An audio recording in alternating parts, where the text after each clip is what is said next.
El brillo dorado de los adornos navideños se reflejaba en las copas de cristal de Bohemia, creando una ilusión de calidez que no existía en esa mesa, mientras yo observaba desde mi cabecera, invisible como un mueble antiguo.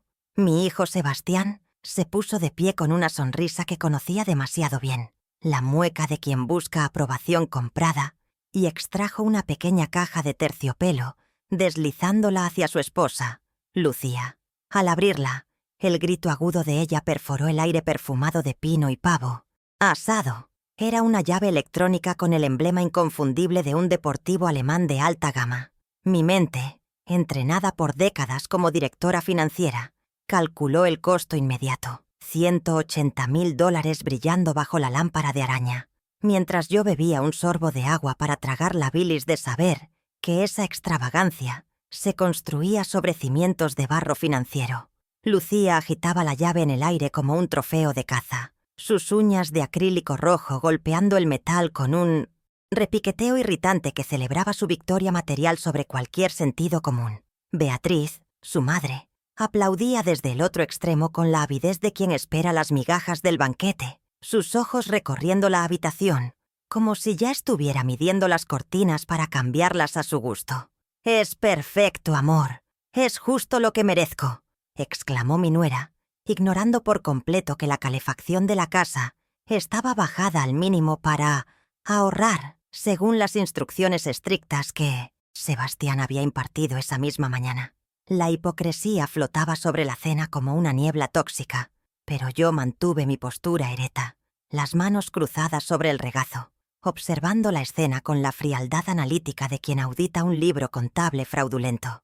La euforia se disipó ligeramente cuando Sebastián giró su atención hacia mí, evitando mis ojos con esa cobardía que había cultivado en los últimos años bajo la influencia materialista de su esposa. Su mano buscó algo bajo la mesa, pero esta vez no había terciopelo ni promesas de lujo, sino la textura áspera y burocrática de un sobre pardo de Manila que desentonaba con la festividad. Lo deslizó sobre el mantel de lino inmaculado, empujándolo lentamente, hasta que chocó contra mi plato de porcelana con un sonido seco, definitivo y carente de afecto. El contraste visual era violento. La elegancia de nuestra cena navideña, interrumpida por ese objeto vulgar que gritaba «negocios sucios» en medio de la celebración. Los cubiertos de plata dejaron de sonar. El silencio que descendió sobre el comedor no era de paz, sino de una tensión eléctrica, la antesala de una ejecución pública. Abrí el sobre con movimientos deliberadamente lentos, sin permitir que mis dedos temblaran ni un milímetro, consciente de que 3 pares de ojos depredadores escrutaban cada uno de mis gestos, buscando debilidad o senilidad. Extraje una hoja única, impresa con una formalidad ridícula, y mis ojos se clavaron en la cifra resaltada en negrita, al final de la página. $8.000 americanos. El concepto rezaba: alquiler y gastos operativos. Enero. Una factura detallada que incluía el uso de la cocina, la electricidad y, lo más insultante, una tasa por mantenimiento de áreas comunes. Mi propio hijo, a quien había protegido con un seguro de vida millonario, me estaba cobrando una renta extorsiva en la misma casa que yo había pagado con el luto de mi esposo. El papel quemaba mis manos, pero mi rostro permaneció inalterable. Una máscara de serenidad forjada en 1000 batallas corporativas. Sebastián se aclaró la garganta, rompiendo el silencio con una voz que intentaba sonar autoritaria, pero que flaqueaba en los bordes ante mi inmutable silencio.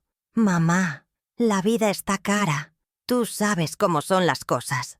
El mantenimiento de esta propiedad es insostenible solo con mi sueldo», mintió, omitiendo convenientemente el coche de lujo aparcado afuera, que valía más que 3 años de su salario real.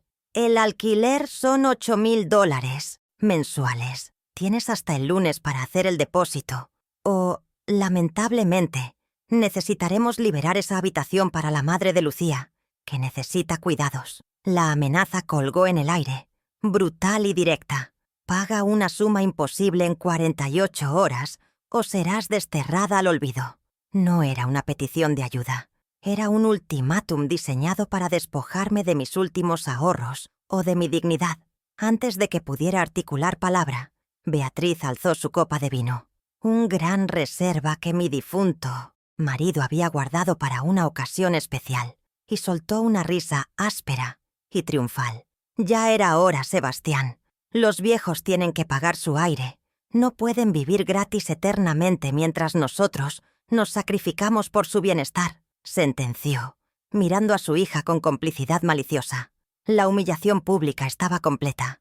No solo me extorsionaban, sino que me reducían a una carga parásita en mi propio hogar, invalidando décadas de trabajo y sacrificio frente a la familia política que ahora invadía mi espacio. Sentí una punzada de dolor, no por el dinero, sino por la traición visceral de mi sangre, pero rápidamente la convertí en combustible frío. Si querían tratarme como una inquilina morosa, en lugar de una matriarca, entonces conocerían a la dueña del edificio. Mi mente de exdirectora financiera comenzó a conectar los puntos con una velocidad vertiginosa, ignorando el dolor emocional para centrarse en los hechos duros y verificables. $8,000 de alquiler contra 180,000 de un coche. La disparidad no era solo cruel, era matemáticamente sospechosa e indicaba un flujo de caja oculto. ¿De dónde había salido la liquidez para ese vehículo si supuestamente no podían pagar la luz sin mi contribución? Recordé los accesos que les había dado a mis cuentas para facilitar trámites cuando fingí estar cansada de los números hace unos meses. La indignación contenida se transformó en una estrategia silenciosa. Cada insulto en esa mesa se estaba convirtiendo en una cláusula de su futura sentencia. Me miraban esperando lágrimas, súplicas o la confusión de una anciana senil, pero lo que estaban despertando era una auditora implacable. Ajusté mi collar de pérolas con calma, sintiendo el frío de las joyas contra mi piel caliente por la ira reprimida, y levanté la vista para clavar mis ojos directamente en los de mi hijo. Esbocé una sonrisa suave, casi maternal, que lo hizo retroceder imperceptiblemente en su silla, como si intuyera el peligro. $8,000 por una habitación en mi propia historia? Pregunté con voz suave pero firme, asegurándome de que cada sílaba resonara en el comedor con claridad cristalina. Me parece justo, hijo. La libertad siempre es cara, y estoy dispuesta a pagar el precio de mercado por ella, sin descuentos. No hubo temblor en mi voz, solo la certeza de quien acaba de cerrar un trato mucho más complejo de lo que la contraparte imagina. Acepté su premisa absurda porque, al hacerlo, validaba las reglas del juego de guerra que ellos acababan de iniciar. Tomé el sobre con la factura y lo coloqué deliberadamente junto a la botella de vino, alisando el papel para que el texto «cobro de alquiler» quedara perfectamente visible bajo la luz de las velas, un monumento a su avaricia. ¿Vino, mamá?, preguntó Lucía, intentando recuperar el tono festivo ahora que creían haber ganado. Pero yo ya estaba mentalmente en otro lugar, calculando plazos. No, querida, tengo que revisar mis finanzas urgentemente. Si voy a ser su inquilina, debo asegurarme de que el contrato se cumpla al pie de la letra, respondí, poniéndome de pie despacio. Dejé la mesa con la elegancia de una reina que se retira a sus aposentos antes de la batalla, pero en mi bolsillo, mis dedos rozaban la textura fría de mi viejo teléfono móvil. La cena había terminado. La auditoría forense de sus vidas acababa de comenzar, y ellos ni siquiera lo sospechaban.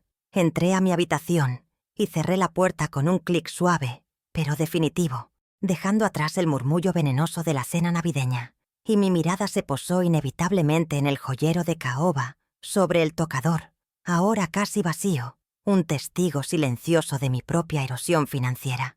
Pasé los dedos por el terciopelo desgastado de los compartimentos vacíos y la memoria me golpeó con la fuerza de un balance contable en rojo.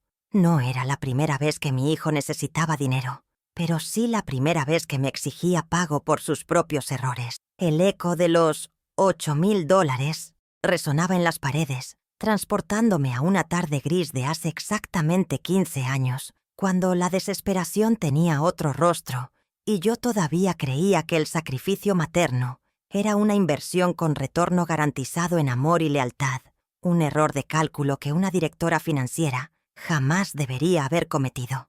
Recuerdo el olor metálico y frío de la casa de empeño de alta seguridad en el centro de la ciudad, un lugar al que juré nunca entrar, donde llevé el juego de esmeraldas y diamantes que había pertenecido a mi abuela materna, una reliquia familiar insustituible. Sebastián, entonces con 25 años y una arrogancia frágil, había quebrado su primera startup tecnológica por una gestión negligente, dejando un agujero de $50,000 que amenazaba con llevarlo a la cárcel por fraude a inversores. Yo no dudé. Coloqué las joyas sobre el mostrador de vidrio blindado, viendo cómo el tasador las examinaba con una lupa impasible, mientras mi hijo lloraba en una esquina, prometiendo que trabajaría doble turno hasta devolverme cada centavo, una promesa que se disolvió tan rápido como las lágrimas en su rostro joven. Acepté el cheque de $50,000 con una dignidad dolorosa, sacrificando mi patrimonio personal para limpiar su historial crediticio, convencida de que estaba comprando su futuro y su madurez, sin saber que estaba financiando su eterna adolescencia. Aquel día, Sebastián me abrazó con una fuerza que parecía genuina, jurando que yo era su salvadora. Pero hoy, 15 años después, esa deuda histórica no solo seguía impaga, sino que había sido borrada de su memoria selectiva. Él construyó su carrera sobre los escombros de mis joyas, y yo archivé ese recibo mental en la columna de pérdidas a fondo perdido, ignorando la primera regla de los negocios: nunca invertir en un activo que se deprecia moralmente con el tiempo, incluso si ese activo lleva tu propia sangre. 5 años después de aquel desastre, la vida me golpeó con una pérdida mucho más definitiva: la muerte de mi esposo, un hombre prudente que me dejó un seguro de vida de $1,250,000, una suma destinada a garantizar mi vejez tranquila.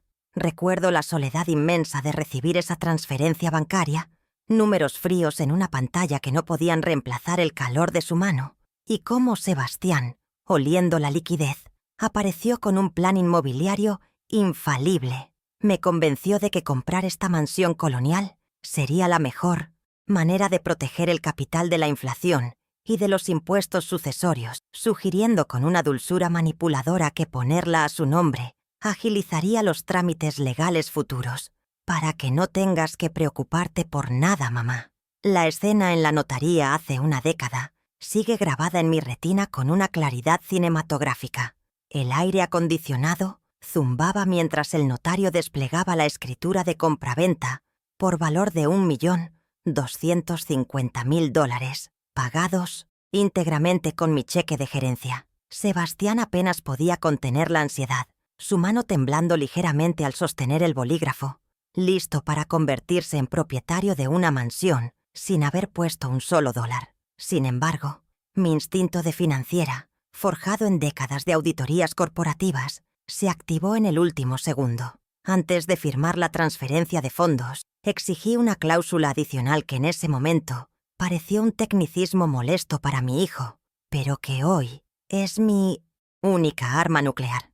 Insistí, ante la mirada impaciente de Sebastián y la sorpresa del notario, en establecer un usufructo vitalicio a mi favor sobre la propiedad entera, asegurándome el derecho legal de habitar, gestionar y controlar la casa hasta mi último suspiro.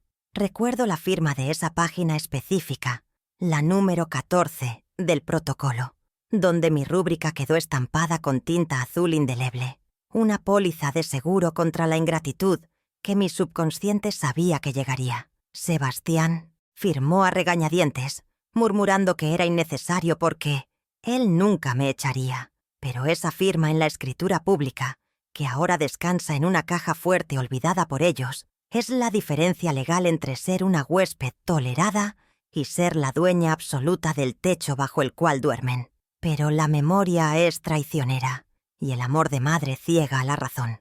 Durante los últimos años, permití que erosionaran mi autoridad con una estrategia de microabuso psicológico tan sutil que apenas la vi venir. Empezaron cuestionando mi memoria para cifras pequeñas, sugiriendo que me confundía con el cambio del supermercado o que olvidaba pagar facturas menores de luz o gas. «Déjame ayudarte con las claves del banco, mamá. Ya no tienes la vista para esto», decía Sebastián con falsa preocupación. Y yo, agotada por el duelo y la edad, Cedí mis contraseñas y tokens de seguridad, entregando las llaves del reino a los bárbaros que esperaban en la puerta. Me hicieron creer que mi mente de directora financiera estaba fallando, cuando en realidad solo estaba bajando la guardia. La humillación financiera se volvió cotidiana y tangible. Hace apenas 3 meses, descubrí un cargo en mi tarjeta de crédito suplementaria, que supuestamente solo usaban para emergencias médicas, por $3.200 en una boutique de lujo. Cuando confronté a Lucía, ella se rió con condescendencia, diciéndome que era un gasto de representación necesario para las cenas de negocios de Sebastián, y que yo ya no entendía cómo funcionaba el mundo corporativo moderno. Me sentí pequeña, anticuada y culpable por cuestionar, mientras ella escondía la bolsa de diseño en su armario, pagada con los dividendos de mis acciones que ellos juraban que apenas daban rendimiento debido a la crisis del mercado. Esa misma semana, la hipocresía alcanzó cotas absurdas cuando Lucía me reprendió severamente por tardar 20 minutos en la ducha, alegando que la factura del agua había subido $30 y que no podíamos permitirnos tal despilfarro. Me vi a mí misma, la mujer que había gestionado presupuestos multimillonarios, cronometrando mis baños con un reloj de cocina para no molestar a la nuera que llevaba un bolso de $3.000 colgado del hombro. La disparidad entre sus gastos suntuarios y su tacañería hacia mis necesidades básicas no era un problema de flujo de caja, era una declaración de poder, una forma de decirme que mi dinero era suyo y que mi presencia era un costo operativo que buscaban minimizar. La degradación fue sistemática. Me movieron de la habitación principal a la de huéspedes. Luego sugirieron que la habitación de servicio en la planta baja sería más segura para mis rodillas. Y ahora Beatriz, la madre de Lucía, venía a reclamar mi espacio. Todo esto bajo la premisa de que yo era una carga financiera, una anciana senil que no aportaba nada a la economía doméstica, cuando en realidad yo era el motor silencioso que mantenía sus luces encendidas y sus apariencias intactas. Habían confundido mi silencio con debilidad y mi generosidad con estupidez, olvidando que la misma mente que calculó los riesgos de una fusión empresarial podía calcular con exactitud la fecha de su bancarrota personal. Miré mi reflejo en el espejo del armario, viendo las arrugas que ellos interpretaban como decadencia, pero reconociendo en mis ojos el brillo frío de la competencia que creían extinta. Los años de sacrificios, los $50.000 de las joyas, el 1.250.000 de la casa, los miles en tarjetas de crédito confusas, todo se cristalizó en una hoja de balance mental clara y brutal. No estaba loca, ni senil, ni desvalida. Había sido estafada por las personas que parí y crié, y la deuda acumulada durante 15 años acababa de vencerse esta noche de Navidad. Me sequé una lágrima solitaria que no era de tristeza, sino de furia destilada, y me di la vuelta hacia mi escritorio, donde mi viejo ordenador portátil, que ellos consideraban obsoleto, guardaba todavía los accesos a los servidores de mi antigua empresa. Sebastián y Lucía creían que tenían el control porque tenían las llaves del coche y las contraseñas de mi cuenta corriente diaria, pero habían olvidado que la verdadera riqueza y el verdadero poder residen en la propiedad legal y en la información. Era hora de dejar de ser la madre sacrificada del pasado y volver a ser la Valeria Montoya que hacía temblar a los auditores. Si querían hablar de números, les daría una lección de matemáticas que jamás olvidarían. Me senté frente a mi viejo escritorio de roble, ese que Sebastián despreciaba por considerarlo pesado y anticuado, y levanté la tapa de mi ordenador portátil con la cautela de quien abre una caja de explosivos. La pantalla parpadeó cobrando vida, iluminando la habitación oscura con un resplandor azulado que contrastaba con las sombras de mi indignación, y mis dedos volaron sobre el teclado, buscando el portal de banca privada. Ellos habían cambiado las contraseñas de la cuenta corriente doméstica, creyendo que eso me dejaría ciega y paralizada. Pero subestimaron mi previsión. Jamás les di acceso a la cuenta de inversión Fondo B, una reserva de capital que mantuve oculta bajo 3 capas de seguridad digital desde la muerte de mi esposo, diseñada para ser intocable. Sin embargo, al ingresar mis credenciales biométricas, el sistema arrojó una alerta roja que heló la sangre en mis venas. Acceso reciente desde IP desconocida. El corazón me dio un vuelco doloroso, no por miedo, sino por la confirmación de una traición técnica que requería una sofisticación que mi hijo no poseía, lo que implicaba que Lucía había contratado ayuda externa o robado mi huella digital. Navegué frenéticamente hacia el historial de transacciones, ignorando el temblor de mis manos para centrarme en los datos puros, y allí estaba, brillando en la parte superior de la lista con la fecha de ayer. Una transferencia saliente por valor de 80.000 US, dólares americanos. El concepto de la transferencia era vago. Consultoría externa. Pero el destinatario era una cuenta que mi memoria fotográfica reconoció al instante de los extractos bancarios que solía revisar. La concesionaria de automóviles de lujo, donde Sebastián pasaba sus tardes soñando. Habían drenado el fondo de emergencia, mi red de seguridad para la vejez, para pagar la entrada del juguete de Lucía. La cifra de 80.000 dólares parpadeaba en la pantalla como una herida abierta. Ese dinero representaba años de dividendos acumulados y la venta de un terreno familiar que juré proteger, evaporados en segundos para alimentar la vanidad de una mujer que me despreciaba.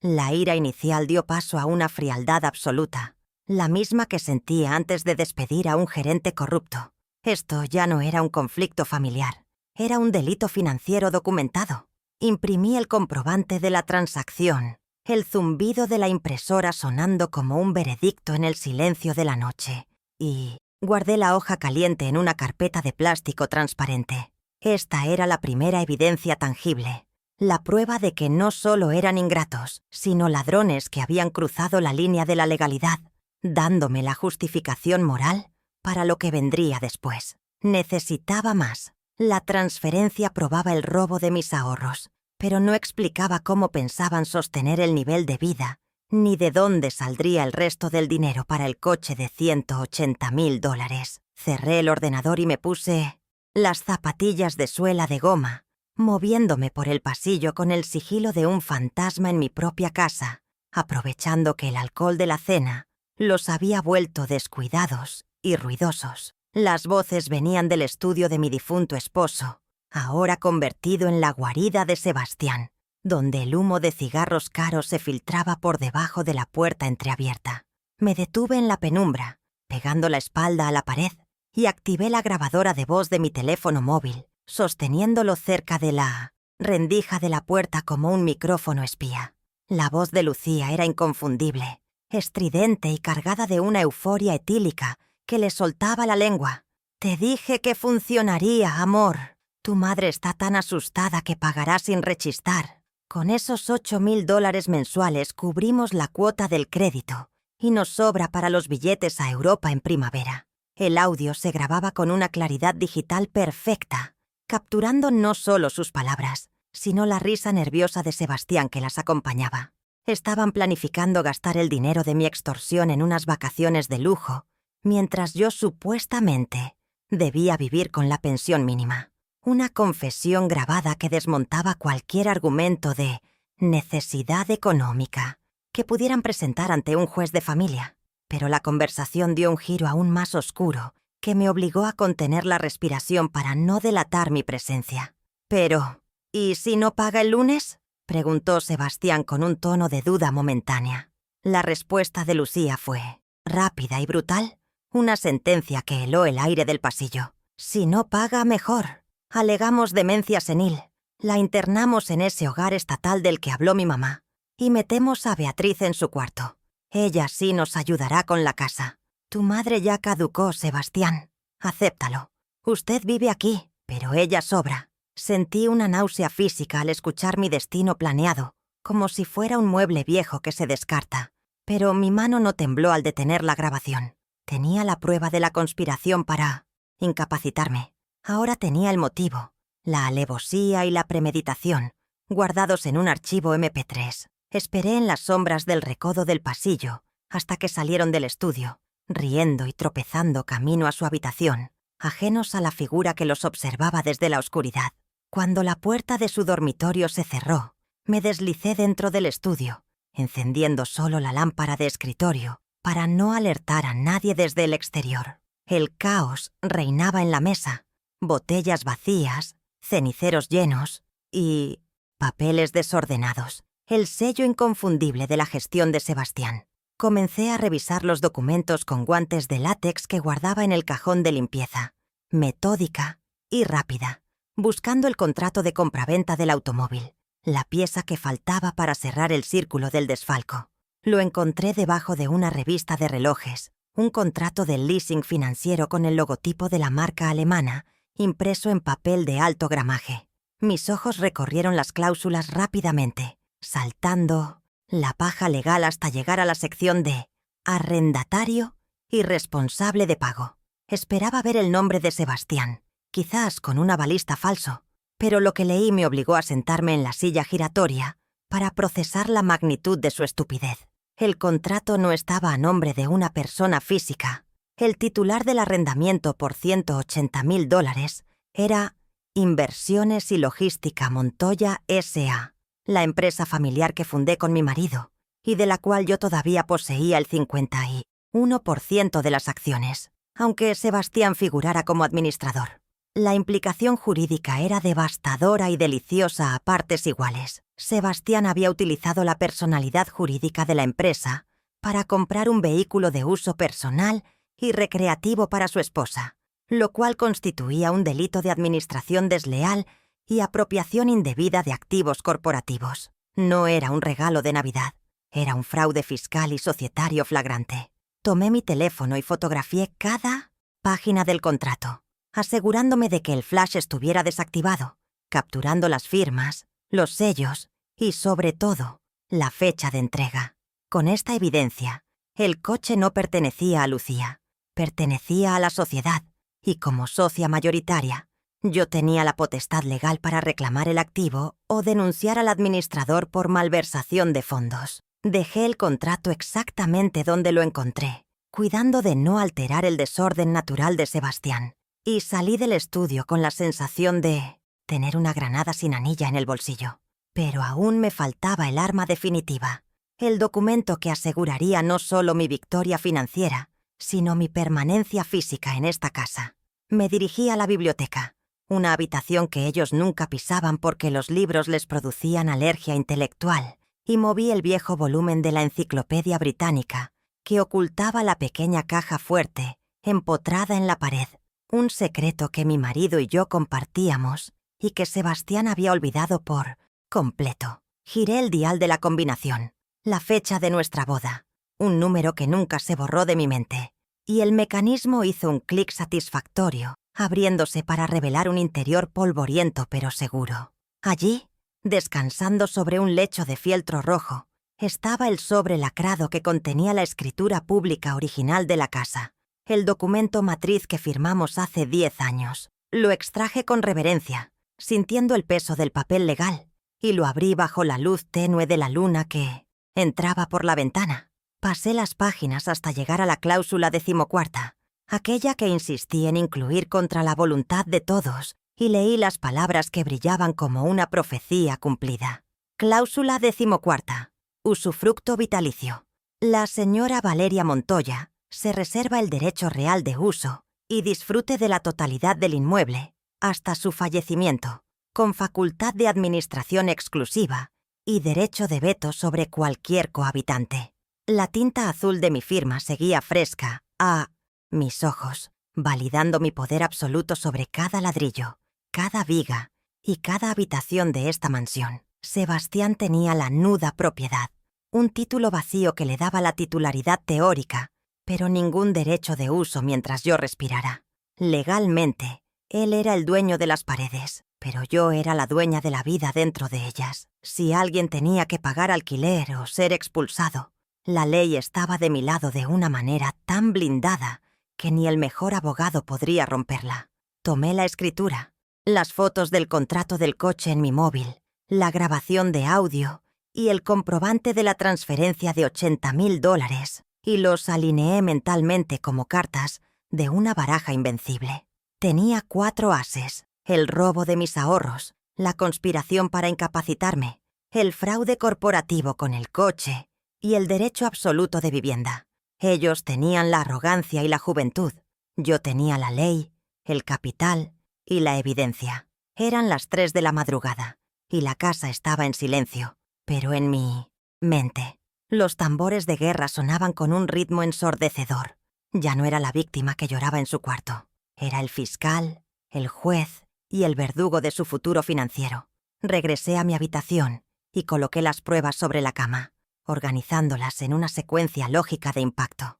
Primero, atacaría su liquidez bloqueando las cuentas. Segundo, desmontaría su reputación con el fraude del coche. Y tercero, ejecutaría el desalojo basándome en el usufructo. Pero para que el golpe fuera mortal, necesitaba ser ejecutado con precisión quirúrgica, sin darles tiempo a reaccionar o a esconder activos. Miré el reloj digital en mi mesilla de noche. 03:15 AM. El banco abría sus operaciones en línea en 4 horas y el despacho del doctor Ignacio Calderón, mi antiguo aliado y abogado de confianza, abriría a las 9. Sin embargo, había un detalle más en la carpeta de documentos de la empresa que había fotografiado. Una póliza de seguro vinculada al coche que exigía que el conductor principal fuera empleado de la empresa. Lucía no solo no era empleada, sino que ni siquiera tenía licencia de conducir válida para vehículos de esa potencia. Un detalle menor que invalidaba la cobertura del seguro y exponía a la empresa a un riesgo millonario si ella tenía un accidente. Otra palada de tierra sobre la tumba de la gestión de Sebastián. Sonreí por primera vez en toda la noche. Una sonrisa afilada y peligrosa. La negligencia de mi hijo era tan profunda que me estaba regalando la munición para destruirlo. Me senté al borde de la cama y redacté una lista mental de prioridades. No podía quedarme a esperar el lunes. La ofensiva tenía que empezar ahora, mientras ellos dormían la mona de su celebración prematura. Necesitaba sacar el dinero restante de las cuentas conjuntas antes de que ellos despertaran, redactar la nota de despedida que serviría como notificación formal de hostilidades y salir de la casa antes del amanecer. Mi plan silencioso comenzaba a tomar forma, una coreografía de movimientos bancarios y legales que los dejaría sin suelo bajo los pies antes de que pudieran servirse el café del desayuno. Miré por última vez la foto familiar en mi mesilla, tomada hace años, cuando Sebastián aún me miraba con admiración y no con codicia. Sentí una punzada final de duelo, despidiéndome del hijo que pude haber tenido y saludando al adversario que tenía enfrente. Guardé la foto en el cajón, boca abajo. La madre había salido del edificio. La CFO acababa de asumir el mando de la Operación Dignidad. Con las pruebas aseguradas en mi bolso de mano y la adrenalina despejando cualquier rastro de cansancio, me preparé para dar el siguiente paso, el desmantelamiento sistemático de su fantasía de riqueza. El sonido de un ronquido lejano procedente del cuarto de Sebastián llegó hasta mí, recordándome lo confiados que estaban en su victoria. Dormían sobre un campo minado que yo misma había diseñado y que estaba a punto de activar. Me levanté, alisé mi falda y me dirigí al armario para buscar mi maleta de mano. No necesitaba mucha ropa, solo lo esencial para unos días de batalla campal desde el exilio estratégico. La recolección de pruebas había terminado. La fase de ejecución estaba a punto de comenzar y el primer movimiento sería un jaque mate financiero que resonaría hasta el lunes por la mañana. Cerré la carpeta con las evidencias físicas y la guardé en el fondo de mi bolso, junto a mi pasaporte y las joyas restantes que no había vendido. Sentí el peso tangible de mi poder recuperado. Ya no eran solo papeles y grabaciones, eran mi escudo y mi espada. Con la mente clara y el corazón blindado, me dispuse a trazar los pasos concretos de mi salida, sabiendo que cada minuto contaba y que el silencio era mi mejor aliado, hasta que detonara la bomba de la verdad. La noche era oscura, pero para mí, el amanecer de la justicia ya estaba despuntando en el horizonte. El reloj de pared en el pasillo marcó las 12 campanadas de la medianoche, anunciando el final oficial de la Navidad y el comienzo de mi propia independencia, mientras yo abría mi maleta de cuero antigua sobre la cama con un silencio ceremonial. No podía llevarme todo, ni quería hacerlo. Mi objetivo era viajar ligera, cargando solo con lo indispensable para sobrevivir y contraatacar, dejando atrás el lastre de los recuerdos falsos que llenaban esa casa. Comencé a empacar metódicamente, seleccionando ropa sobria y funcional, trajes de sastre que solía usar en las juntas directivas y que ahora serían mi armadura para la batalla legal que se avecinaba al amanecer. Cada prenda que doblaba era una despedida silenciosa a la abuela complaciente que ellos creían tener dominada, y un saludo a la estratega que estaba despertando de un largo letargo. Mis manos se movían con precisión, sin temblores ni dudas, guiadas por una determinación fría que había reemplazado al dolor. Luego, me dirigí al fondo de mi armario, donde guardaba una caja de costura vieja y desgastada que Lucía jamás se dignaría a tocar por considerarla basura de vieja, y levanté el doble fondo de cartón falso. Allí, envuelto en un pañuelo de seda, descansaba el objeto más peligroso de la casa, mi token de seguridad bancaria físico, un dispositivo pequeño y gris que generaba códigos únicos para transacciones de alto nivel. Sebastián y su esposa creían tener el control total porque habían cambiado las contraseñas web de acceso básico, pero ignoraban que para mover sumas significativas de las cuentas, matrices, este pequeño aparato era la llave maestra insustituible. Lo sostuve en mi palma, sintiendo su peso insignificante en gramos, pero monumental en poder. Era la llave nuclear que ellos habían pasado por alto en su arrogancia tecnológica. La luz verde de la pantalla LCD parpadeó, lista para autorizar la operación que cortaría su suministro de oxígeno financiero. Regresé al escritorio y desperté nuevamente a mi ordenador, ignorando la fatiga que intentaba nublar mi vista, y accedí al portal bancario corporativo, utilizando las credenciales de administradora que nunca revoqué. La pantalla cargó los saldos de la cuenta conjunta, esa que Sebastián usaba como su alcancía personal, y vi los números. Quedaban $12,000 disponibles, el remanente de mi pensión y de algunos alquileres de locales comerciales pequeños. No era una fortuna, pero era la liquidez que ellos necesitaban desesperadamente para pagar la gasolina del coche nuevo, la comida gourmet y, por supuesto, su estilo de vida de apariencias. Ver ese saldo fue confirmar su vulnerabilidad. Vivían al día, gastando lo que no tenían, confiados en que el flujo de mi dinero nunca se detendría. Estaban a punto de descubrir, de la manera más dura posible, qué sucede cuando el grito de la insolvencia interrumpe el sueño de los injustos. Mis dedos se posaron sobre el teclado, listos para ejecutar la transferencia, pero me detuve un segundo para reflexionar sobre la legalidad de mi acto, asegurándome de estar blindada. No estaba robando. Estaba protegiendo el patrimonio familiar de una administración fraudulenta y negligente, una potestad que me otorgaban los estatutos de la empresa y mi rol como titular de las cuentas. El dinero no iría a mi bolsillo personal para gastarlo en frivolidades, sino a una cuenta escrow de depósito en garantía bajo la custodia del bufete del doctor Ignacio Calderón. Al mover los fondos allí, los ponía fuera del alcance de las garras de Sebastián y Lucía, pero permanecían auditables y legales ante cualquier juez. Era una maniobra de congelamiento de activos diseñada para forzarlos a negociar o a colapsar, una táctica que había usado docenas de veces en el mundo corporativo para detener sangrías financieras. Ingresé los datos de la cuenta destino con la meticulosidad de un cirujano, verificando cada número del código IBAN del bufete de abogados para evitar cualquier error que pudiera retrasar el proceso. En el campo de monto, escribí la cifra total del saldo disponible, menos $10, una cantidad simbólica que dejé para que no cerraran la cuenta automáticamente por saldo cero, manteniendo así la vía abierta para rastrear si intentaban depositar algo. En el concepto de la transferencia, escribí con satisfacción irónica: provisión de fondos para auditoría externa y recuperación de activos. Era una declaración de intenciones formal. Cada centavo que salía de esa cuenta era un ladrillo que quitaba de su muro de seguridad. El sistema procesó la solicitud y, como esperaba, solicitó el código de seguridad de 6 dígitos del token físico para autorizar el movimiento masivo de capital en horario nocturno. Presioné el botón del token gris que tenía en la mano y la pequeña pantalla mostró los números 842915. una secuencia aleatoria que en ese momento significaba justicia divina.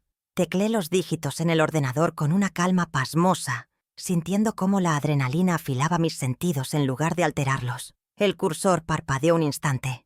Ese breve segundo de incertidumbre digital, donde el destino financiero pende de un hilo de fibra óptica, antes de mostrar el mensaje de confirmación en letras verdes. Transferencia exitosa. Número de referencia 00982234. Exhalé un aire que no sabía que estaba conteniendo.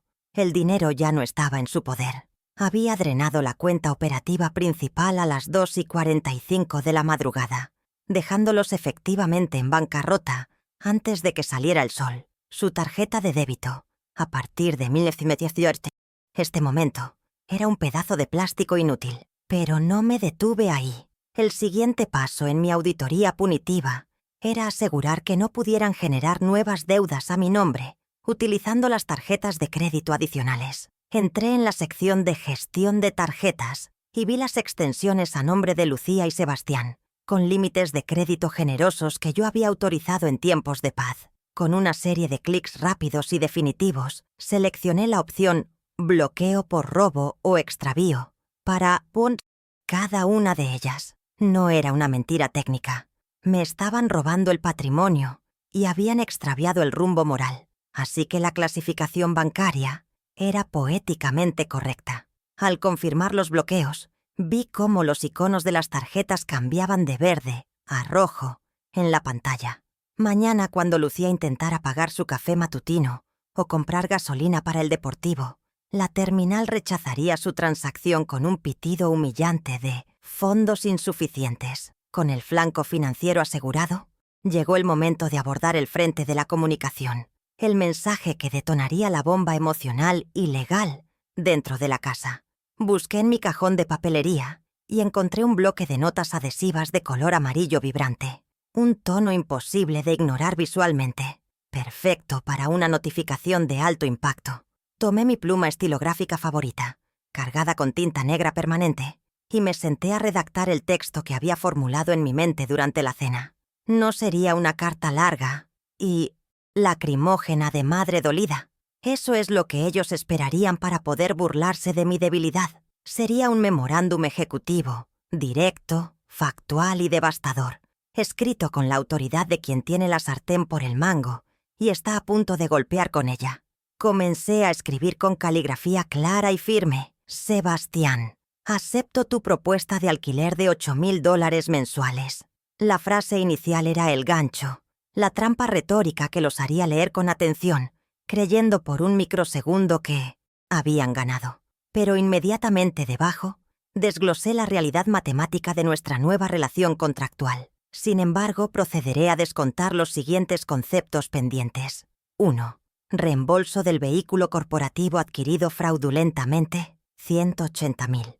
2. Alquiler retroactivo de mi propiedad de $1,250,000 por 10 años de ocupación indebida. 3. Devolución de los $80,000 sustraídos de mi fondo de inversión ayer. Los números llenaban el papel amarillo con una densidad acusatoria, transformando una nota de nevera en una hoja de balance que gritaba su insolvencia moral y económica. Cerré el mensaje con la estocada final, el ultimátum que definía el nuevo orden de las cosas. Haciendo el balance, el saldo a mi favor es de aproximadamente $400,000. Tienen 24 horas para desalojar mi casa o depositar la diferencia. PD. La policía está en camino por el auto. Firmé simplemente como la dueña, renunciando al título de mamá que ellos habían abaratado tanto. Releí la nota, satisfecha con la concisión brutal del mensaje. No había espacio para interpretaciones ni para negociaciones emocionales. Era una declaración de guerra pegada en un papelito amarillo, un aviso de desalojo disfrazado de nota doméstica que golpearía a Sebastián con la fuerza de una sentencia judicial en cuanto bajara a buscar agua. Me levanté de la silla y caminé hacia la cocina, atravesando el pasillo en penumbra con el sigilo de un espía en territorio enemigo. La casa estaba en silencio absoluto, solo roto por el zumbido del refrigerador de doble puerta, ese electrodoméstico gigante que Lucía había insistido en comprar y que ahora serviría como tablón de edictos para su propia desgracia. Pegué la nota amarilla justo a la altura de los ojos, sujetándola con un imán en forma de Torre Eiffel que ellos trajeron de París, un viaje que pagaron con mi dinero. La ironía visual era perfecta, el recuerdo de sus gastos superfluos, sosteniendo la notificación de su ruina inminente. Di un paso atrás para admirar la obra. Era imposible no verla. Brillaba como un faro de advertencia en la oscuridad de la cocina de granito y acero. Regresé a la habitación, cerré mi maleta y me puse mi abrigo de lana gris, abotonándolo hasta el cuello para protegerme del frío de la madrugada y de la frialdad de lo que estaba dejando atrás. Miré el reloj. Eran las 3 en punto de la mañana. El horario perfecto para una extracción táctica. No quería ver sus caras de sorpresa ni escuchar sus gritos histéricos cuando descubrieran el pastel. Mi ausencia sería mucho más elocuente y aterradora que mi presencia. Al irme sin despedirme, les negaba la oportunidad de manipularme, de llorar o de intentar convencerme de que todo era una broma. Mi silencio era el sello final de mi decisión, una barrera impenetrable que solo podrían cruzar a través de mis abogados. Tomé mi bolso de mano, verifiqué por última vez que llevaba la carpeta con la escritura original, el teléfono con las grabaciones y el token bancario, y salí de la habitación cerrando la puerta suavemente. Bajé las escaleras evitando los escalones que crujían, un mapa sonoro de la casa que conocía mejor que nadie, y llegué al vestíbulo principal. Allí, sobre la consola de entrada, dejé las llaves de la casa que Sebastián me había dado hace años, una copia, para invitados, que siempre me había ofendido. Dejarlas allí era un acto simbólico de renuncia a mi estatus de subordinada.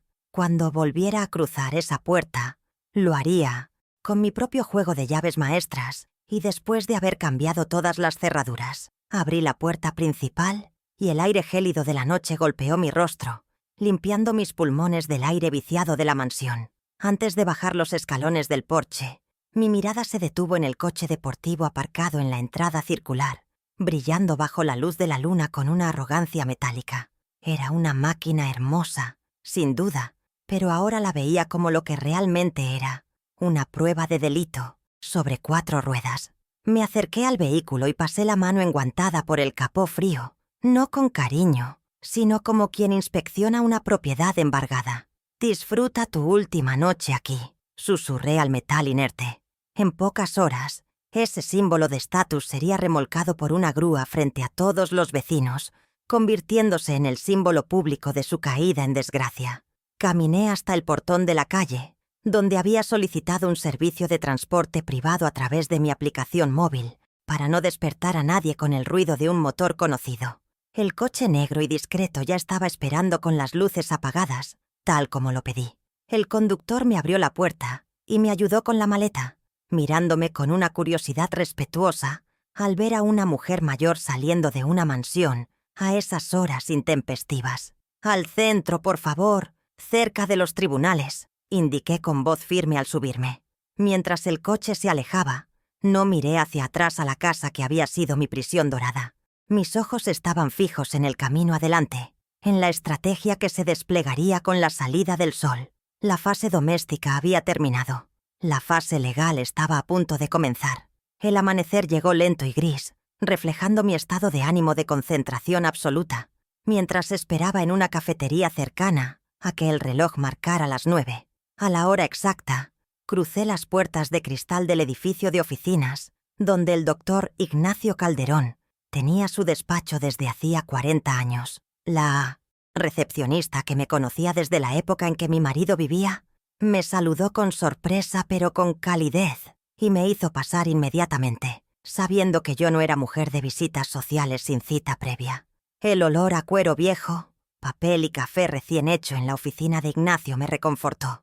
Era el aroma de la competencia profesional, un refugio seguro lejos del caos emocional de mi familia. Ignacio se levantó de su escritorio de caoba al verme entrar, su rostro surcado de arrugas mostrando una preocupación genuina que se transformó en interés profesional cuando vio la carpeta bajo mi brazo. «¿Valeria?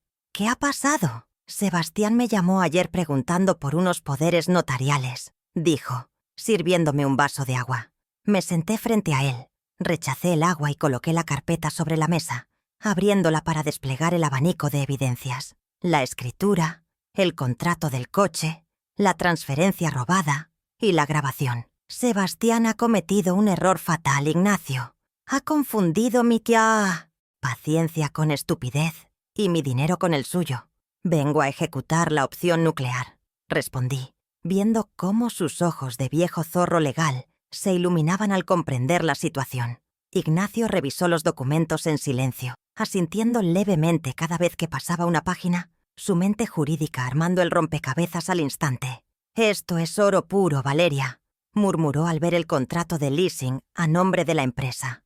«Malversación de fondos, administración desleal y fraude. Con esto no solo recuperamos el coche, podemos destituirlo como administrador de la empresa hoy mismo y bloquear sus cuentas personales por responsabilidad civil subsidiaria». Me miró por encima de sus gafas de lectura. «¿Estás segura? Una vez que apretemos este botón, no hay vuelta atrás. Podría terminar con antecedentes penales si no negocia». Asentí sin dudar. Él eligió su camino cuando me cobró alquiler en Navidad. Aprieta el botón, Ignacio, sin perder un segundo. Ignacio descolgó el teléfono fijo y marcó un número directo que tenía memorizado, activando el altavoz para que yo pudiera escuchar. «Comisario Martínez, buenos días. Habla Ignacio Calderón. Tengo una denuncia de robo de vehículo corporativo en curso. Sí, un deportivo de alta gama. Está localizado en la residencia del administrador destituido. Necesitamos una unidad para recuperación inmediata de activo y levantamiento de acta». Su voz era autoritaria y precisa, moviendo los hilos del sistema legal con una eficacia aterradora. «Wallace, colgar», me miró y sonrió. «La grúa de la aseguradora y una patrulla estarán allí en 1 hora. Será un espectáculo». Mientras la maquinaria policial se ponía en marcha, Ignacio comenzó a redactar el documento de notificación de desalojo, basado en la cláusula de usufructo vitalicio de la escritura. Sus dedos golpeaban el teclado con ritmo frenético, redactando la demanda de recuperación de posesión por precario y violación de derechos de usufructuario. «Vamos a solicitar una orden de alejamiento también», argumentando violencia económica y psicológica, lo que acelerará la expulsión a 24 horas por ser tú una persona mayor en situación de vulnerabilidad, explicó. Era la bala de plata que habíamos guardado. La ley protegía ferozmente a los ancianos contra el abuso, y Sebastián había cruzado todas las líneas rojas posibles para activar esa protección. A las 9:30 de la mañana, todo estaba listo. La policía iba en camino, las cuentas estaban bloqueadas y la demanda de mimoción desalojo estaba impresa y sellada. Me imaginé a Sebastián y Lucía despertando en ese momento, quizás con resaca, caminando hacia la cocina en busca de café y encontrándose con mi nota amarilla en el refrigerador. Sonreí imaginando el momento exacto en que el silencio de la casa se rompería con sus gritos de pánico al descubrir que sus tarjetas no funcionaban y que su mundo de cristal se estaba haciendo pedazos. Mientras ellos dormían soñando con mi dinero y sus viajes a Europa, yo ya estaba ejecutando su bancarrota total, sentada cómodamente en un sillón de cuero, esperando el sonido de su desesperación. El silencio sepulcral del despacho de Ignacio se rompió repentinamente por la vibración insistente de mi teléfono móvil sobre el escritorio de caoba, un zumbido grave que anunciaba el comienzo de la tormenta que yo había desatado. La pantalla se iluminó con el nombre «Sebastián», acompañado de una foto sonriente que ahora parecía una mueca de burla, y miré a mi abogado, quien asintió levemente indicándome que contestara en altavoz para tener testigos de la interacción. Dejé que sonara 3 veces, visualizando la impaciencia creciente de mi hijo al otro lado de la línea, saboreando esos segundos de control absoluto antes de deslizar el dedo por la pantalla verde. No dije nada al descolgar, permitiendo que su respiración agitada y el ruido de fondo llenaran la habitación. Quería que fuera él quien tropezara primero con sus propias palabras, revelando su posición y su estado emocional sin que yo tuviera que preguntar. «Mamá, ¿qué demonios pasa con las tarjetas? Estoy en la pastelería francesa intentando pagar el desayuno de Lucía Y la terminal dice «fondos insuficientes», gritó Sebastián, su voz destilando una mezcla patética de indignación y vergüenza pública. Podía escuchar el tintineo de tazas y el murmullo de la gente de fondo, imaginando perfectamente la escena. Él, vestido con su ropa de marca, sosteniendo una tarjeta platino bloqueada frente a una cajera impaciente y una fila de vecinos murmurando a sus espaldas. La pequeña victoria inicial no fue el bloqueo del dinero en sí, sino la destrucción instantánea de su fachada de éxito social. Por primera vez en su vida, la realidad de su insolvencia lo golpeaba en público, despojándolo de la arrogancia que le daba el crédito ilimitado que yo financiaba. «Buenos días, Sebastián. Me temo que la vida está cara, como tú bien dijiste anoche», respondí con una voz tan gélida que pareció bajar la temperatura de la oficina, ignorando sus gritos para centrarme en los hechos. He procedido a realizar una auditoría de emergencia en las cuentas familiares y, lamentablemente, he detectado irregularidades graves que obligaron al banco a congelar los activos por seguridad. Te sugiero que pagues en efectivo si es que te queda algo en los bolsillos, porque esa tarjeta no volverá a pasar hoy, ni nunca. La satisfacción de usar sus propias palabras contra él fue un bálsamo para mi herida materna. Estaba reeducándolo en tiempo real sobre el valor del dinero, una lección que debía haberle impartido hace décadas, pero que ahora llegaba con intereses moratorios acumulados. Hubo un silencio estupefacto al otro lado de la línea, seguido por el sonido de pasos apresurados y la puerta de un coche cerrándose con violencia. Evidentemente, había huido del establecimiento sin los croissants, humillado y furioso. «Voy para la casa ahora mismo. No sé qué te has imaginado, pero esto se acaba hoy. Estás confundida, mamá. El médico tenía razón sobre tu deterioro», siseó, intentando recuperar el control mediante la vieja táctica de cuestionar mi salud mental, su carta de triunfo habitual. «Cuando llegue, vamos a tener una conversación muy seria sobre quién maneja las finanzas. No puedes dejar a tu familia sin comer por un capricho senil». Colgó el teléfono antes de que pudiera responder, creyendo erróneamente que su tono autoritario todavía tenía algún efecto sobre mí. 10 minutos después, el teléfono volvió a sonar, pero esta vez no era la voz contenida de Sebastián, sino los alaridos histéricos de Lucía, los que taladraron el altavoz del despacho. Habían llegado a la casa y encontrado la nota amarilla en el refrigerador. La bomba de relojería doméstica había detonado con la precisión que calculé. «Vieja loca, ¿qué es esto de $400,000? Tú nos debes a nosotros por cuidarte», gritaba ella, tan cerca del micrófono que el sonido se distorsionaba, mientras oía a Sebastián de fondo leyendo la lista de deudas en voz alta, con incredulidad creciente. La nota había cumplido su función, transformar su confusión inicial en un pánico tangible al ver las cifras negras sobre el papel amarillo, confrontándolos con la matemática irrefutable de su parasitismo. Sin embargo, aquí surgió el reverso que yo había anticipado, pero que no dejaba de ser peligroso. En lugar de amedrentarse y huir, el animal acorralado decidió morder. Sebastián arrebató el teléfono a su esposa y su voz cambió, volviéndose oscura y amenazante, abandonando cualquier pretensión de respeto filial. «Escúchame bien, Valeria. No me importa lo que diga ese papelito ridículo. Tú vives en mi casa y bajo mis reglas. Si no desbloqueas las cuentas en 5 minutos y transfieres el dinero de vuelta, voy a subir a tu habitación y voy a sacar todas tus cosas a la calle», amenazó, cruzando una línea que jamás había cruzado antes.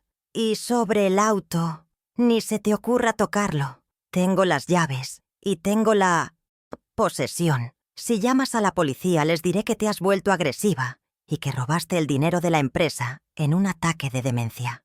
Ignacio se tensó en su silla, garabateando rápidamente en su cuaderno legal. «Amenaza de destrucción de propiedad y coacción», añadiendo cargos a la demanda en tiempo real.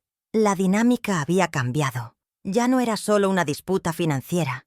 Era una situación de rehenes donde mis pertenencias y mi seguridad jurídica estaban bajo amenaza directa. Sebastián estaba apostando a que mi miedo al escándalo y a la intervención psiquiátrica me haría retroceder, utilizando la mentira de mi demencia como un escudo para proteger su robo.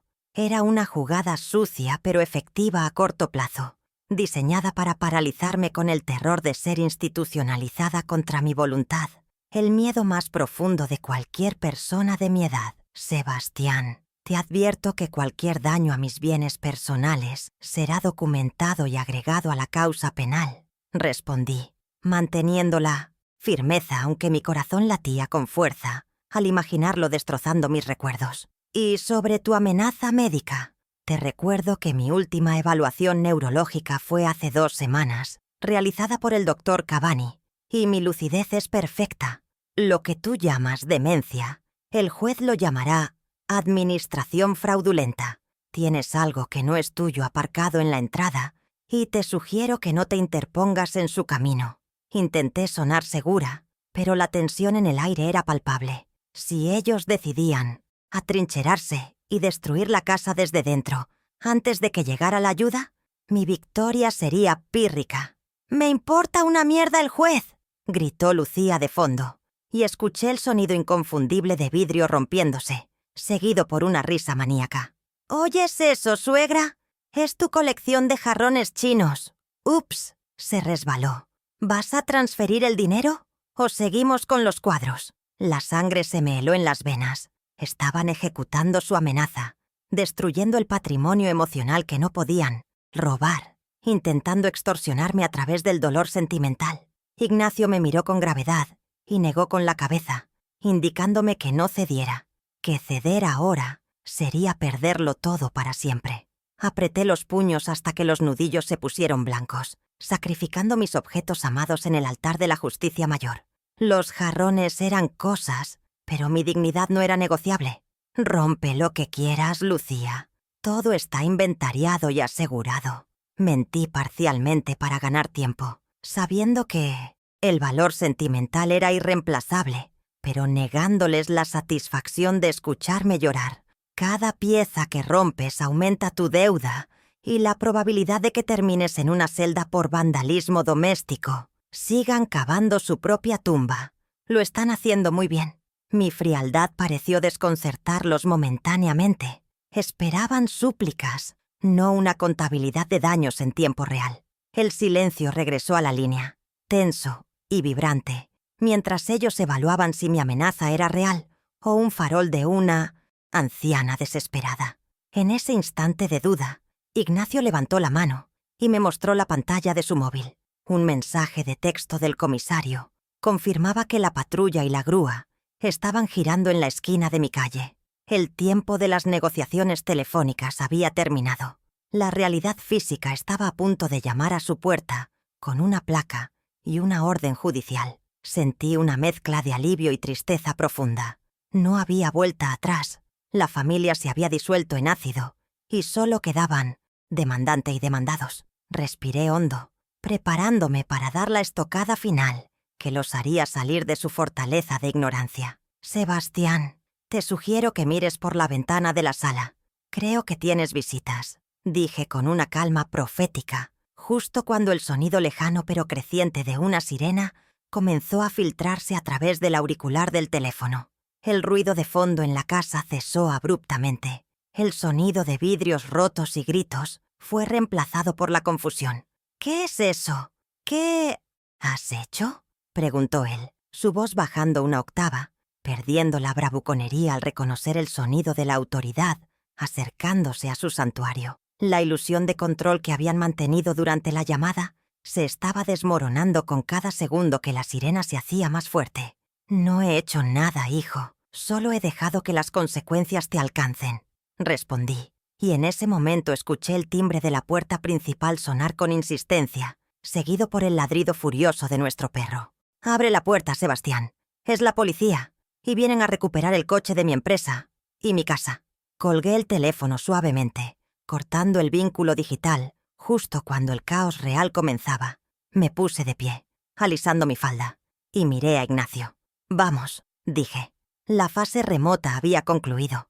Ahora tocaba presenciar el clímax en persona, mirar a los ojos a quienes me traicionaron y verlos caer bajo el peso de sus propios errores. El vehículo negro de Ignacio giró en la esquina de mi calle y la escena que se desplegó ante nosotros superaba cualquier expectativa dramática que hubiera podido maquinar. Las luces azules y rojas de la patrulla policial rebotaban contra las fachadas blancas de las mansiones vecinas, creando un espectáculo estroboscópico que había atraído a todo el vecindario. La curiosidad morbosa es una fuerza poderosa en los barrios acomodados, y allí estaban todos: la señora Dávila con su bata de seda, el juez retirado del número 5 y hasta el jardinero comunal, formando un anfiteatro improvisado de juicios silenciosos en la acera. En el centro del caos, la grúa de plataforma ya estaba posicionada frente a la entrada, con sus cadenas metálicas colgando como instrumentos de tortura medieval, listos para ejecutar la sentencia sobre el deportivo plateado. El aire de la mañana estaba cargado de una electricidad estática, una mezcla de escándalo social y justicia inminente que me hizo enderezar la espalda y ajustar mis gafas de sol antes de abrir la puerta. El sonido metálico del cabrestante de la grúa siendo arrastrado por el suelo de adoquines era el único ruido que competía con los gritos histéricos que provenían de la entrada de la casa. Beatriz, la madre de Lucía, había llegado para la supuesta celebración y ahora estaba en el centro del jardín, agitando los brazos como un espantapájaros en medio de un huracán, gritándole a un oficial de policía que mantenía una postura estoica de aburrimiento profesional. «Esto es un abuso. Es propiedad privada. Llamaré a la prensa», chillaba con esa voz chillona que solía usar para intimidar a camareros y dependientas, pero que rebotaba inútil contra el chaleco antibalas de la gente. Verla allí, defendiendo un territorio que no le pertenecía con la ferocidad de quien ve peligrar su ascenso social, confirmó que mi decisión había sido acertada. No estaba luchando solo contra mi hijo, sino contra un clan entero de parásitos que se habían enquistado en mi patrimonio. Sebastián, por su parte, intentaba bloquear físicamente el paso del operario de la grúa, poniendo sus manos sobre el capó del coche como si su contacto físico pudiera otorgarle la propiedad legal que los documentos le negaban. Su rostro estaba desencajado, rojo de ira y vergüenza, sudando a pesar del frío matutino, mientras Lucía lloraba sentada en los escalones del porche, abrazando sus rodillas en una regresión infantil patética. «No pueden tocarlo. Tengo las llaves. Es un regalo», repetía mi hijo, pero su voz carecía de la convicción de la verdad y sonaba más bien como la súplica de un niño al que le quitan un juguete robado. El operario, un hombre corpulento que probablemente había visto cientos de desalojos, simplemente lo miró y esperó una señal del policía para apartarlo por la fuerza, si era necesario. Bajé del coche de Ignacio con movimientos pausados, sintiendo cómo el murmullo de los vecinos cesaba instantáneamente al verme aparecer. Caminé hacia el epicentro del conflicto con la barbilla alta, mis tacones repiqueteando sobre el asfalto con un ritmo marcial, flanqueada por mi abogado que portaba el maletín de cuero como si fuera un arma nuclear táctica. La multitud se abrió para dejarnos pasar, sus miradas oscilando entre el respeto y el miedo. Ya no veían a la viuda amable que paseaba al perro, sino a una matriarca en pie de guerra.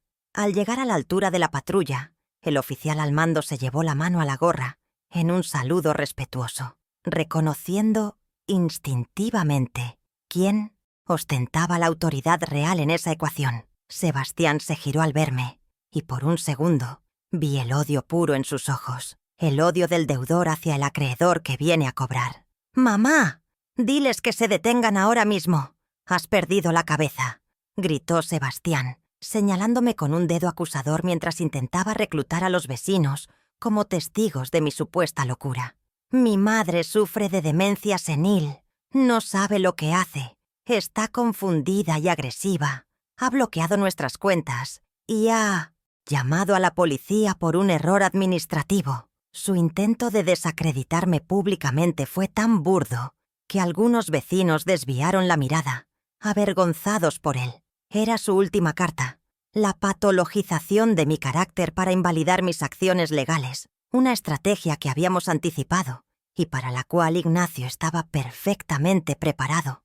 Me detuve a 2 metros de él, manteniendo una distancia sanitaria, y lo miré con una lástima infinita, como quien mira a un extraño que ha perdido el rumbo.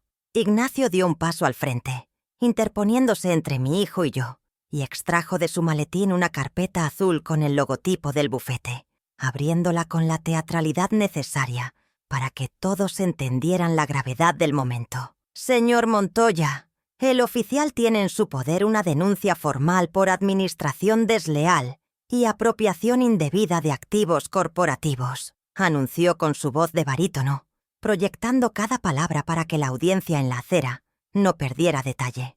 La señora Valeria no está confundida. Está ejerciendo sus derechos como accionista mayoritaria de Inversiones y Logística Montoya S.A. Usted no está discutiendo con su madre. Está discutiendo con la junta directiva. La distinción cayó como un mazo. Sebastián ya no era el hijo agraviado. Era el empleado corrupto atrapado infraganti. «Eso es mentira. El auto es mío», intervino Lucía, levantándose de los escalones con los ojos hinchados y el maquillaje corrido, intentando aferrarse a la fantasía material que se le escapaba. «¿Verdad, Sebastián? Dijiste que la empresa era nuestra». Su ignorancia era casi conmovedora si no fuera tan costosa.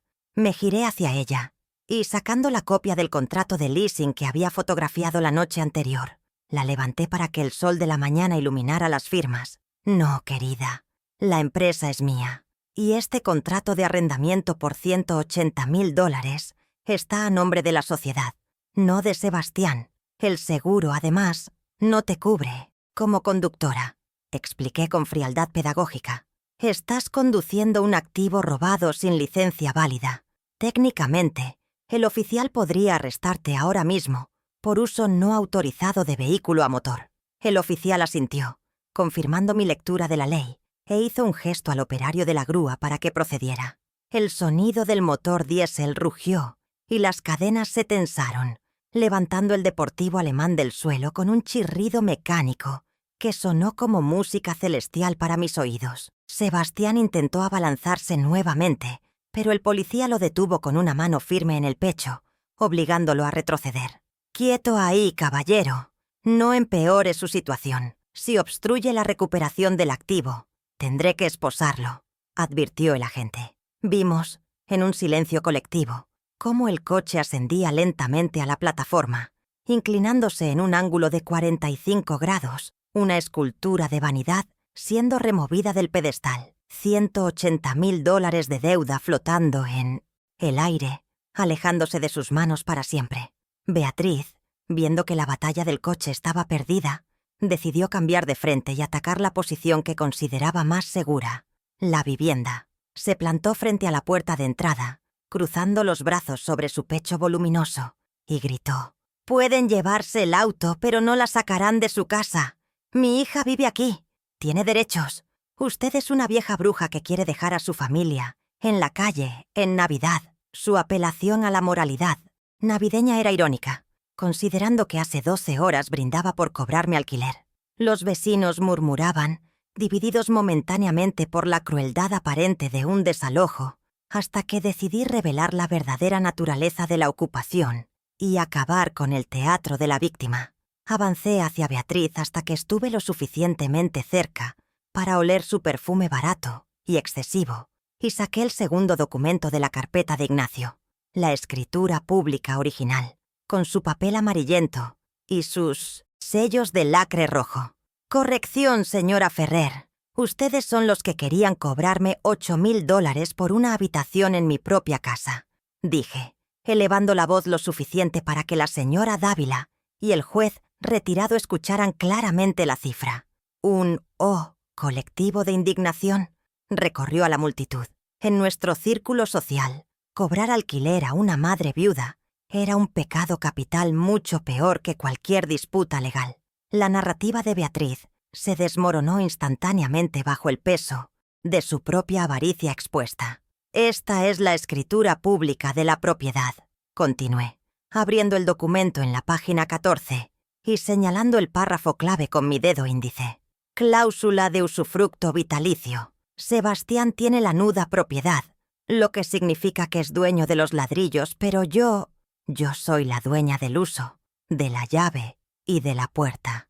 Mientras yo viva, nadie entra o sale de aquí sin mi permiso escrito. Miré a Sebastián, que ahora estaba pálido, apoyado contra el buzón, como si le hubieran sacado el esqueleto. ¿Le explicaste eso a tu suegra, hijo? ¿O se te olvidó mencionar que vivías aquí por mi caridad y no por tu derecho? La humillación pública de ser expuesto como un falso propietario fue el golpe de gracia a su ego. Ignacio se acercó al oficial con los documentos de la escritura y la orden de alejamiento que había redactado esa mañana, basándose en la violencia doméstica y la destrucción de propiedad. Oficial, como puede ver, la señora Montoya tiene el derecho exclusivo de habitación. Además, debido a las amenazas documentadas y la destrucción de bienes en el interior, los jarrones que escuchamos romperse, solicitamos el desalojo inmediato por precario y riesgo para la integridad de mi cliente. El policía revisó los papeles, asintiendo con la gravedad de quien entiende que la ley es blanca o negra. La combinación de fraude financiero y violencia doméstica convertía el caso en una prioridad de ejecución inmediata. «Señor Montoya, señora Ferrer», dijo el oficial, dirigiéndose a la pareja y a la suegra. «Tienen 24 horas para desalojar la propiedad voluntariamente. Dado el incidente de daños reportado y la titularidad del vehículo, les sugiero que empiecen a empacar ahora mismo bajo supervisión policial para asegurar que no se dañe nada más». La sentencia cayó como una guillotina. No había juicio largo, no había apelación, no había meses de espera. La contundencia del usufructo y la flagrancia del delito aceleraban los tiempos procesales a la velocidad de la luz.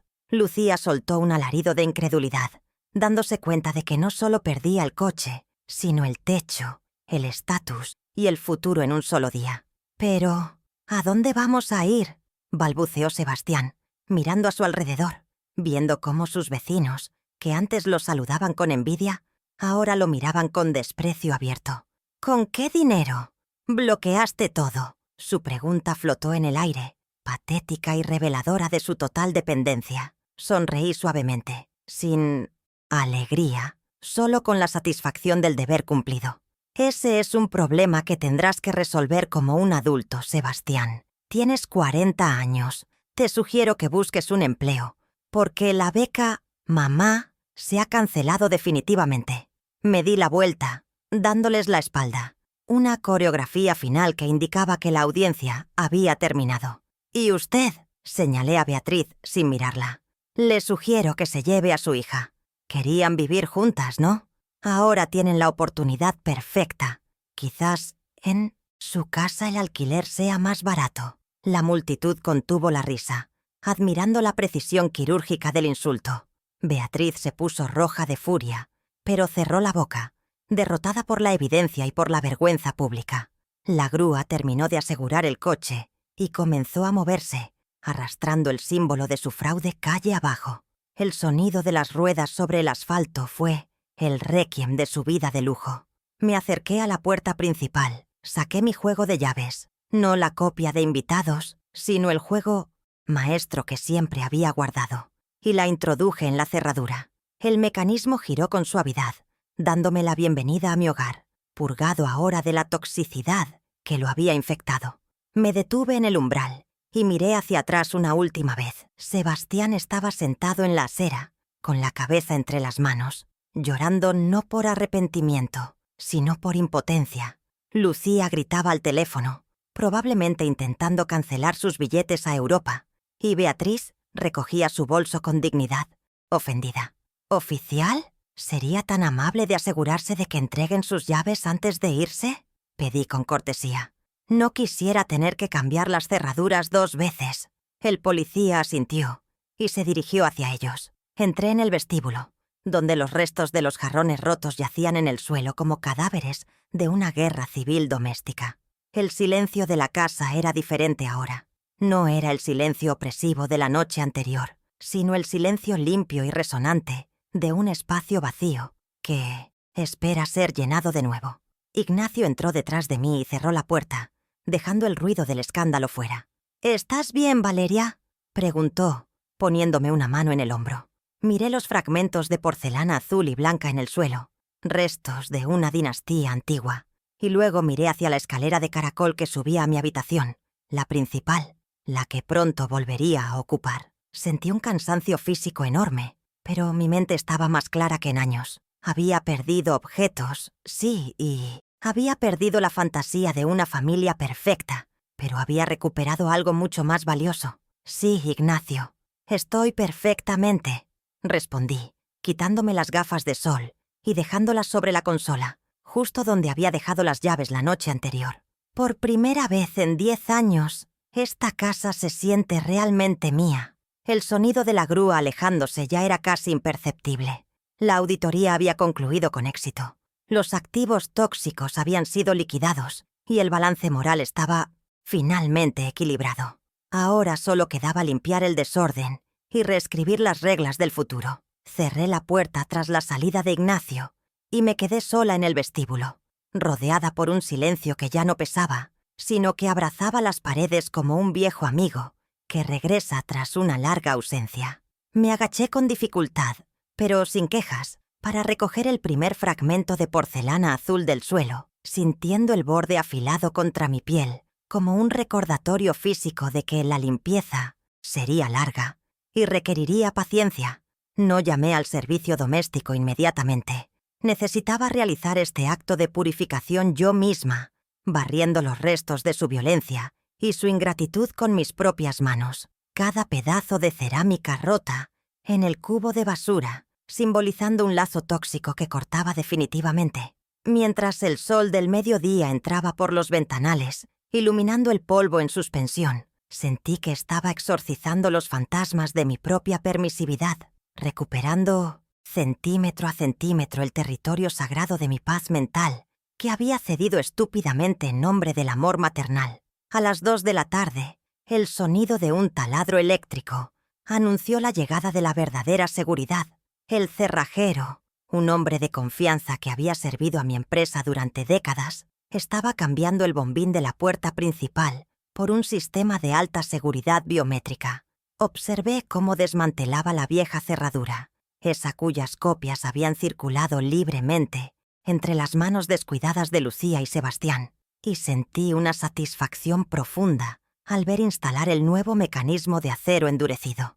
«Nadie entra aquí sin su huella dactilar, doña Valeria», me aseguró él, entregándome la única llave física de emergencia, un objeto pesado y frío que guardé en mi bolsillo como un talismán.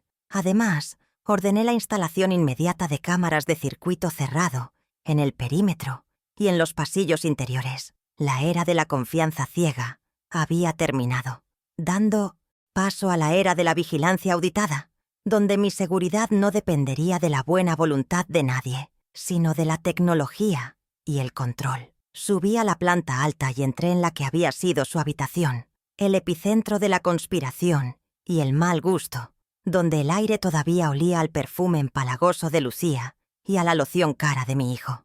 Abrí las ventanas de par en par, dejando que la corriente invernal se llevara ese aroma a ambición desmedida, y comencé a retirar sus sábanas de seda, sintética con la punta de los dedos, como si estuvieran contaminadas. No sentí nostalgia al ver los armarios vacíos, despojados de su ropa de marca en la prisa del desalojo policial. Solo sentí el alivio inmenso del espacio recuperado. Decidí en ese instante que esa habitación no volvería a ser un dormitorio. La convertiría en mi nuevo estudio de pintura, un hobby que abandoné hace años porque ellos decían que el olor a aguarrás les molestaba. Pintaría sobre sus recuerdos con colores nuevos, transformando su guarida de conspiración en mi santuario de creatividad. A las 5, mi teléfono sonó con una videollamada de Ignacio para darme el informe de situación final, su rostro iluminado por la satisfacción del deber cumplido. El coche ha sido ingresado en el depósito de la empresa y los peritos ya están evaluando la depreciación para la demanda civil, informó con precisión clínica. En cuanto a Sebastián y Lucía, mis fuentes dicen que han aterrizado en casa de Beatriz. Al parecer, la convivencia en un apartamento de 2 habitaciones con la suegra ya está causando fricciones. Sus tarjetas siguen bloqueadas y el banco ha iniciado el proceso de embargo de sus cuentas personales para cubrir el descubierto. Escuché las noticias sin alegría, pero con la serenidad de saber que la justicia, aunque tardía, es una maestra implacable. Ellos estaban viviendo ahora la realidad que intentaron imponerme a mí, la dependencia forzosa y la falta de espacio, una lección de karma impartida, con ironía poética. Al día siguiente recibí al decorador, un joven talentoso con el que había trabajado en las oficinas corporativas, y recorrimos la casa señalando cada mejora que Lucía había introducido. ¿Ese papel tapiz dorado en el comedor?, preguntó él, arqueando una ceja con horror estético. «Fuera», sentencié. «¿Las cortinas de terciopelo rojo? A la basura». Fue un proceso de desintoxicación visual, eliminando las capas de vulgaridad que habían asfixiado la arquitectura noble de Messuage Centers, la casa. Firmé el presupuesto de la reforma sin temblar. Costaría $15.000 devolver la elegancia al hogar, una cifra irrisoria comparada con los 8.000 mensuales que pretendían robarme. Cada decisión estética era una reafirmación de mi identidad. Ya no era la abuelita relegada al cuarto de servicio. Era la dueña y señora que imponía su gusto y su criterio en cada rincón de su dominio. Mi rutina se transformó radicalmente en cuestión de días. Ya no me despertaba con el miedo a hacer ruido o a ser regañada por gastar agua caliente. Ahora, mis mañanas comenzaban a las 8 con un baño largo y vaporoso, seguido de un desayuno de frutas frescas y café importado que tomaba en la terraza, sin tener que esconder mis gastos ni justificar mi existencia. La factura del agua llegó, y aunque era alta, la pagué con una sonrisa, sabiendo que cada gota era mía, y solo mía. Recuperé el control de la cocina, desterrando sus dietas de moda y volviendo a cocinar los guisos tradicionales que a mí me gustaban, llenando la casa con aromas de especias y hogar verdadero. La libertad, descubrí, tiene un sabor específico. Sabe a tostadas con mantequilla comidas en silencio, sin la amargura de la compañía no deseada. Sin embargo, hubo momentos de debilidad, instantes en la noche en los que el silencio se sentía demasiado vasto y la duda materna asomaba su cabeza fea. ¿Había sido demasiado dura? ¿Podría haber manejado esto con más diplomacia? Pero entonces miraba la nota amarilla que guardé. Como recordatorio, releía la cifra de $8.000 y recordaba la grabación de ellos planeando mi encierro en un asilo. La culpa es un lujo que las víctimas no pueden permitirse. Lo que hice fue una cirugía de emergencia para extirpar un tumor que amenazaba mi vida. Entendí que permitirles quedarse hubiera sido firmar mi sentencia de muerte lenta. Al expulsarlos, les di la única oportunidad real de madurar que han tenido en 40 años. Si se hunden o nadan, ahora depende de ellos. Yo ya no soy su salvavidas, soy el faro que les advierte de las rocas. La reacción del vecindario fue un estudio sociológico fascinante. Pasé de ser la pobre viuda del número 7 a ser una figura de respeto temeroso. Cuando salí a pasear a mi perro, la señora Dávila cruzó la calle no para evitarme, sino para saludarme con una deferencia nueva. «Me enteré de lo del coche, Valeria. ¿Qué carácter tienes, mujer?» «Bien hecho», me susurró, apretándome el brazo. La narrativa había cambiado. Ya no me veían como una anciana vulnerable, sino como una mujer de poder que no dudaba en defender lo suyo. Me di cuenta de que la dignidad es un idioma universal que todos entienden, y al recuperarla públicamente, había reescrito mi estatus social en la comunidad. Ya no era invisible, era formidable. Una semana después, Sebastián intentó contactarme, no en persona, porque la orden de alejamiento seguía vigente, sino a través de un correo electrónico largo y lleno de justificaciones victimistas. «Mamá, esto es una locura. Estamos durmiendo en el sofá de Beatriz. Lucía no para de llorar. ¿Podemos hablar de una pensión alimenticia temporal hasta que me estabilice?», escribía, sin una sola palabra de disculpa real por el intento de extorsión. No borré el correo, pero tampoco lo respondí. Lo reenvié directamente a Ignacio con una nota simple. «Archivar en la carpeta de pruebas». Establecí una nueva regla de oro. Toda comunicación pasaría por mi abogado. Mi silencio era mi respuesta, y mi indiferencia era el nuevo muro que tendría que escalar si algún día quería volver a tener madre. aunque la cajera automática estaba clausurada para siempre. Decidí que el dinero que habría destinado a su herencia anticipada tendría un uso mejor y más inmediato. Creé una fundación pequeña dedicada a proporcionar asesoramiento legal a personas mayores en riesgo de abuso financiero familiar, bautizándola con el nombre de mi esposo. La primera donación fue exactamente de $180,000, el valor del Fiat 900, coche que recuperé y vendí a un coleccionista esa misma semana. Fue un acto de justicia poética suprema. El vehículo de su vanidad se convirtió en el motor de defensa para otros ancianos en mi situación. Saber que su codicia terminaría financiando la protección de otros me dio una paz que ningún lujo podría comprar.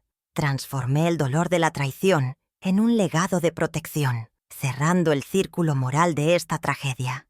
Mis tardes ahora las paso en la biblioteca, revisando las cuentas de la empresa que he vuelto a supervisar personalmente, descubriendo que mi mente financiera está más afilada que nunca. Los empleados me recibieron con aplausos cuando entré en la sala de juntas, por primera vez en años, reconociendo a la líder que creían retirada. He despedido a 2 gerentes que Sebastián había colocado y he reestructurado las inversiones, logrando en un mes lo que él no logró en 5 años. La edad, les demostré, no resta competencia, solo añade experiencia y una tolerancia cero para la incompetencia. Me siento útil, vibrante y necesaria, conectada de nuevo con el mundo productivo del que me habían aislado con mentiras sobre mi senilidad. En las noches, antes de dormir, hago una ronda final por la casa, verificando las cerraduras y las cámaras, no con miedo, sino con la satisfacción del propietario responsable. Me detengo frente al espejo del vestíbulo y me miro a los ojos, reconociendo a la mujer que me devuelve la mirada. Las arrugas siguen ahí, marcando el mapa de mi vida, pero la postura encorvada ha desaparecido. Llevo mis perlas no como un adorno de vieja, sino como un collar de trofeos de guerra. He sobrevivido a la soledad, al duelo y a la traición de mi propia sangre, y he salido del otro lado más fuerte, más rica y, sobre todo, infinitamente más libre. Me sirvo una última copa de vino, de esa botella de gran reserva que Beatriz intentó beberse en Navidad, y brindo sola frente a la chimenea encendida. El fuego crepita consumiendo los troncos viejos, calentando mis pies y mi alma. Pienso en Sebastián y espero, sinceramente, que aprenda la lección, pero ya no es mi responsabilidad enseñársela. Mi trabajo como madre protectora terminó la noche que me pusieron precio a mi cabeza. Ahora comienza mi trabajo como mujer que disfruta de lo que construyó. El futuro es mío, y por primera vez en mucho tiempo, tengo ganas de ver qué trae el mañana. Dejo la copa sobre la mesa y apago la luz del salón, sumiendo la casa en una oscuridad tranquila y segura. Mientras subo las escaleras hacia mi dormitorio, pienso en la nota que dejé en la nevera y en cómo ese pedazo de papel cambió mi destino. La lección final que me llevo a la cama y que me permitirá dormir profundamente esta noche y todas las que vengan es clara y absoluta. Una verdad grabada a fuego en mi corazón restaurado. La dignidad no se negocia y el patrimonio de una madre se respeta.